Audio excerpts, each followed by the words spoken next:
8 août, Ecclésiaste, chapitre 7, chapitre 8. Une bonne réputation vaut mieux que le bon parfum et le jour de la mort que le jour de la naissance.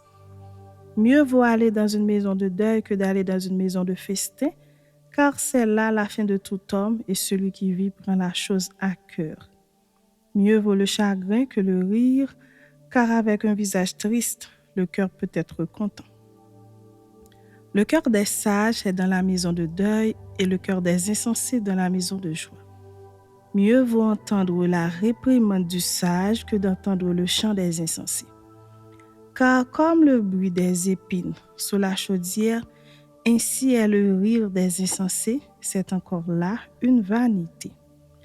L'oppression rend insensé le sage et les présents corrompent le cœur. Mieux vaut la fin d'une chose que son commencement. Mieux vaut un esprit patient qu'un esprit hautain. Ne te hâte pas en ton esprit de t'irriter, car l'irritation repose dans le sein des insensés. Ne dis pas d'où vient que les jours passés étaient meilleurs que ceux-ci, car ce n'est point par sagesse que tu demandes cela.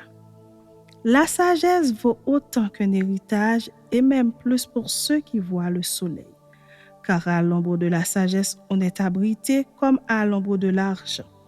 Mais un avantage de la science, c'est que la sagesse fait vivre ceux qui la possèdent. Regarde l'œuvre de Dieu. Qui pourra redresser ce qu'il a courbé?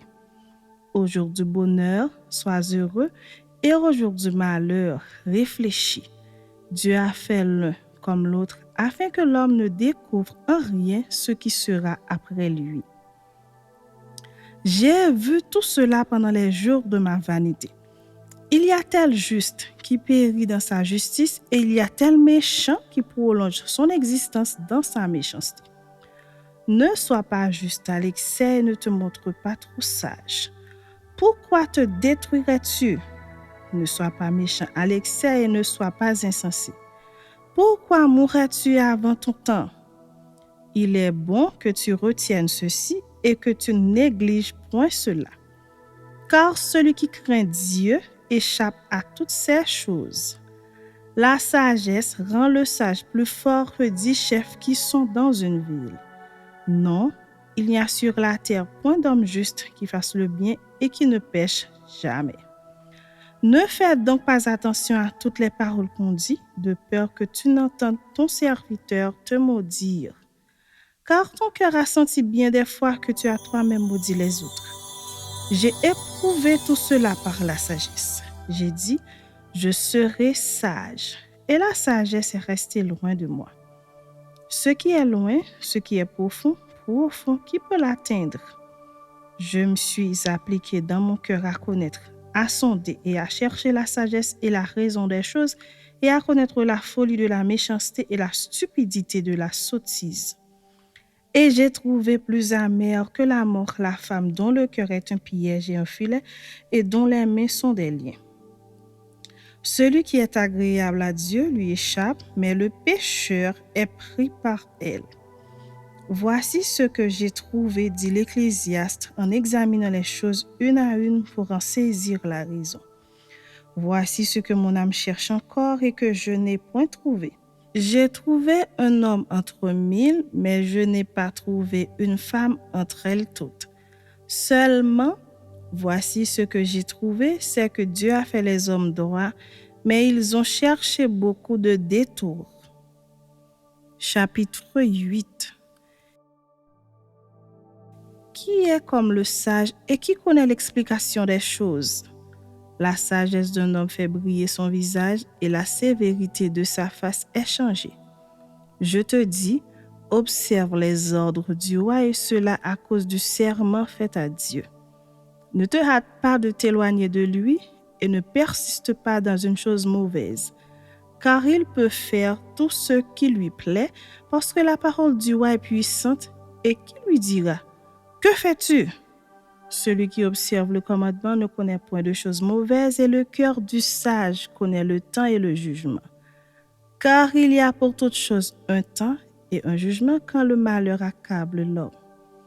Mais il ne sait point ce qui arrivera et qui lui dira comment cela arrivera.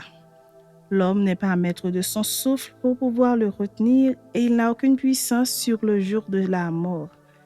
Il n'y a point de délivrance dans ce combat et la méchanceté ne saurait sauver les méchants.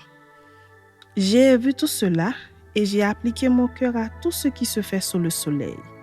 Il y a un temps où l'homme domine sur l'homme pour le rendre malheureux.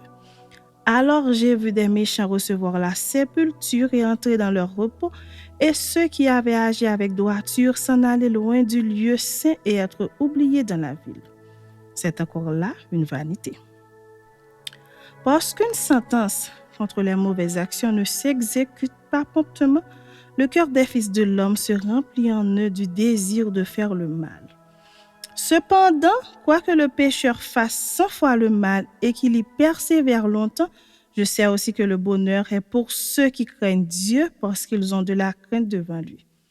Mais le bonheur n'est pas pour le méchant et il ne prolongera point ses jours, pas plus que l'ombre, parce qu'il n'a pas de la crainte devant Dieu. Il est une vanité qui a lieu sur la terre, c'est qu'il y a des justes auxquels il arrive selon l'œuvre des méchants et des méchants auxquels il arrive selon l'œuvre des justes. Je dis que c'est encore là une vanité. J'ai donc loué la joie parce qu'il n'y a de bonheur pour l'homme sous le soleil qu'à manger et à boire et à se réjouir. C'est là ce qui doit l'accompagner au milieu de son travail pendant les jours de vie que Dieu lui donne sous le soleil. Lorsque j'ai appliqué mon cœur à connaître la sagesse et à considérer les choses qui se passent sur la terre, car les yeux de l'homme ne goûtent le sommeil ni jour ni nuit, j'ai vu toute l'œuvre de Dieu, j'ai vu que l'homme ne peut pas trouver ce qui se fait sous le soleil.